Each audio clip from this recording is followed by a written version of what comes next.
Did you call bank?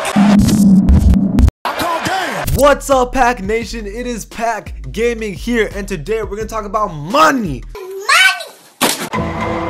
And by money, I mean the amount of money that are in the contracts of some of these NBA players, and they don't deserve that money. Give me the money. So in this video, I talk about the 5 worst contracts in the NBA, and this is all according to NBA 2K18. It is the people that are making the most money and have a really low rating. A couple rules for this list. If your contract ends this season, you're not on this list because no one has to deal with that contract anymore.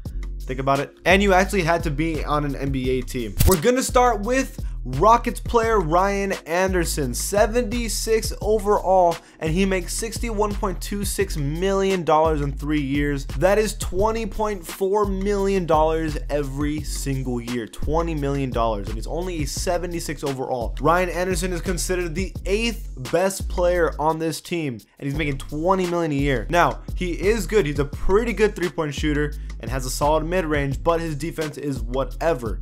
Ryan Anderson gets 9 points per game, 5 rebounds, and only 1 assist. So he does have moments where he earns that money and he just starts balling out, but a lot of times he isn't. At number 4, it is Blazers player Evan Turner. Evan Turner is a 73 overall, and he makes $53.6 million a year in 3 years. That means he makes almost 18 million bucks a year. 18 million, and he's a 73 overall. That's 3 overalls lower than Ryan Anderson. He is tied for 7th best player on the Blazers. He's not a very good three-point shooter. His three-point field goal percentage is 32%, and he only gets 8 points per game, 3 rebounds, and 2 assists. Clearly not the best player on this team, and gets paid like he's one of the best players on this team. That's a lot of money. At number 3, it is former defensive player of the year, Joakim Noah, who is a 74 overall and gets paid $55.6 million in 3 years. That is $18.5 million every single year, and he's a 74 overall. Not only that though, he only played 7 games last season, so he's getting paid that much money doing nothing. He has no offensive game. As you can see in 2K, he is an F.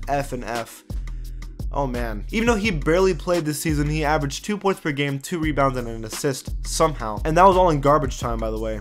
But he is a good defender, but it's not worth that much money, especially in the NBA. You don't need big men defenders anymore. You really need perimeter defenders more than anything. No one wants that contract. Up next, we have Luol Deng. Luol Deng is a 73 overall in NBA 2K18 and is getting paid $54 million in 3 seasons. That is $18 million every single season. And the big problem is that he doesn't even play. He played 1 game, the season opener last season, and then they didn't play him again. Straight up, he does nothing. He's not even injured. He doesn't play and makes $18 million a year. Money! Now, Luol Deng is getting older. I mean, he's only 33, but he is getting older and is not great at anything anymore. I mean, he's always been a pretty good defender, but apparently not good enough for the NBA. Apparently, because they're not playing him. Just such a waste of money, I feel like. And no one's gonna trade for him or let him be included in a trade at all. He just has an awful contract. And finally, at number 1, it is Chandler Parsons, 77 overall, making $72.3 million